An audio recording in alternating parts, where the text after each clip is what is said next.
मेथीची भाजी कितीही औषधी असली तरी प्रत्येकाला आवडेलच अशी नाही आहे. आणि स्पेशली तर मुलं भाजी बघितली ताटामध्ये तर नाकं मुरडतात. तर आजची ही रेसिपी स्पेशली मुलांसाठी आहे, जी बनवायला खूप सोपी आणि पौष्टिक तर नक्कीच आहे. तर चला तर मग बनवूया आपण. त्याला लागणारं साहित्य: 7 ते 8 लसूण पाकळ्या, अर्धा इंच आले, 3 ते 4 हिरव्या मिरच्या आणि धणे हे सर्व एकत्र करून त्याचा ठेचा बनवायचा आहे. मिक्सरमध्ये तुम्ही बारीक पेस्ट पण बनवू शकतात. आता एक वाडका घ्यायचा, त्याच्यामध्ये आपण अर्धी वाटी पोहे घ्यायचे. आपण कांद्या पोह्याला जे पोहे वापरतो ना तेच पोहे घ्यायचे आणि त्याला 2 ते 3 वेळा स्वच्छ पाण्याने धुवून काढायचं आहे. पाणी व्यवस्थित गाळून घ्यायचं आहे आणि 10 मिनिटं आपल्याला पोहे तसेच ठेवायचे आहेत.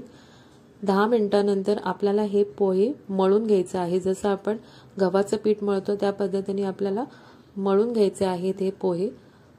व्यवस्थित मळून घेतल्यानंतर एकसारखे त्यामध्ये बाकीचे आपण जिन्नस टाकणार आहोत.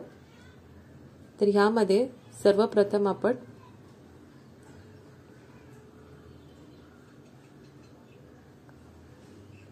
अर्धी वाटी कोथिंबीर टाकलेली आहे. नंतर जवळजवळ 2 वाट्या इथे मी मेथीची पानं घेतलेली आहेत. कवळी मेथीची पानं. आता थंडीमध्ये खूप छान मेथीची जुडी भेटते, तर ती तुम्ही आणा आणि ती बारीक आपल्याला कापायची नाही आहे, हातानेच आपण मोडून घ्यायची आहे. अशी रफली त्याच्यामध्ये टाकायची आहे तोडून. आणि नंतर त्याच्यामध्ये मी 2 उभे चिरलेले कांदे टाकलेले आहेत. मोठे, मीडियम साईज नाही, मोठे कांदे घ्यायचे आहेत.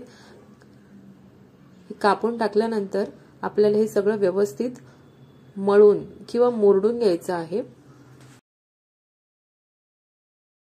व्यवस्थित मुरडत आपल्याला हे मळून घ्यायचं आहे, जेणेकरून कांद्याला जे पाणी सुटेल त्याच्यामध्ये हे व्यवस्थित मिक्स होणार आहे. हे सगळं करताना आपल्याला पाण्याचा वापर अजिबात करायचा नाही आहे. थोडा वेळ लागतो, पण हे व्यवस्थित आपल्याला पाणी न वापरताच मळून घ्यायचं आहे. ही तुम्ही संध्याकाळच्या स्नॅक्ससाठी किंवा सकाळी पण तुम्ही डब्यामध्ये मुलांना देऊ शकतात. हा पदार्थ व्यवस्थित मिक्स झाल्यानंतर त्याच्यामध्ये आपल्याला जे ठेचा बनवलेला होता तो टाकायचा आहे. तो टाकल्यानंतर आपल्याला यामध्ये 3 चमचे मी तीळ घेतलेले आहेत ते टाकायचे आहेत. त्यावरती आपल्याला चवीनुसार मीठ टाकायचं आहे. नंतर अर्धा चमचा हळद, 1 चमचा लाल तिखट टाकायचा आहे किंवा ठेवणीतला मसाला पण तुम्ही इथे वापरू शकता. नंतर 1 चमचा मी आमचूर पावडर टाकलेली आहे. तुमच्याकडे आमचूर पावडर नसेल तर चाट मसालाही वापरू शकतात. आणि आंबट गोड चव येण्यासाठी थोडा चमचा आपण साखरही वापरू शकतो. इथे मी वापरलेली नाही आहे. तुम्हाला जर आंबट गोड चव आवडत असेल तर तुम्ही टाकू शकतात. नंतर व्यवस्थित एकदा परत मुरडून घ्यायचं आहे, जेणेकरून सगळ्याला व्यवस्थित हे मसाले लागले पाहिजे. मळून घेतल्यानंतर आपण अर्धी वाटी बेसन घेतलेले आहे. आता परत बेसन मिक्स करताना पण आपल्याला पाण्याचा वापर अजिबात करायचा नाही आहे. मळताना बऱ्यापैकी पाणी सुटतं मेथीला आणि कांद्याला सुद्धा. त्या पाण्याचाच वापर करून आपल्याला हे पूर्ण पीठ मळायचं आहे. इथे मिश्रण जास्त चिकट वाटत असेल तर त्यामध्ये थोडं बेसन ऍड करून तुम्ही मळू शकता.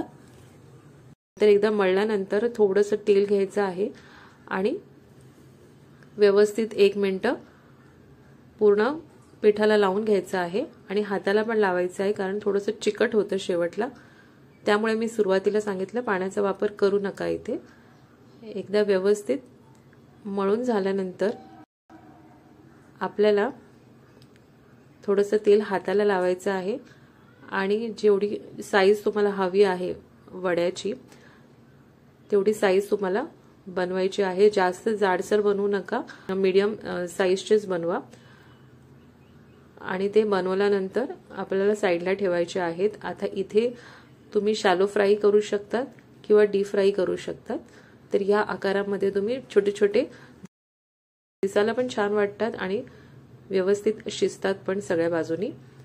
नंतर आपल्याला हे सगळे बनवून घ्यायचे आहेत एकसारखे. थोडं थोडं तेलाचा वापर करा, नाहीतर हाताला चिटकत बसणार ते पीठ.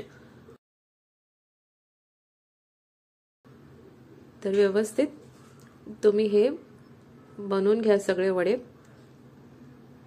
तयार झाल्यानंतर मी दुसऱ्या बाजूला गरम करत ठेवलेली होती तेल. त्या तेलामध्ये एक एक करून आपल्याला जितके मावतील त्या कढईमध्ये तेवढे वडे सोडायचे आहेत.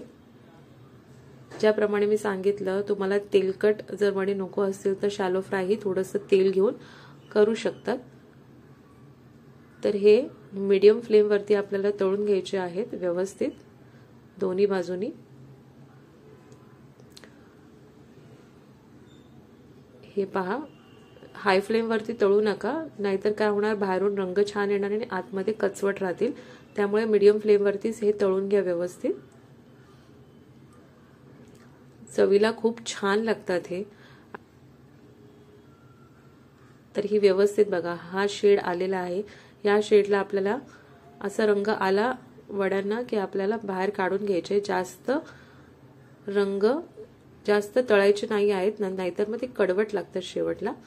हा रंग येईपर्यंत आपल्याला तळून घेतल्यानंतर टिश्यू पेपरवरती काढायचे आणि गरमागरम सर्व करायचं आहे.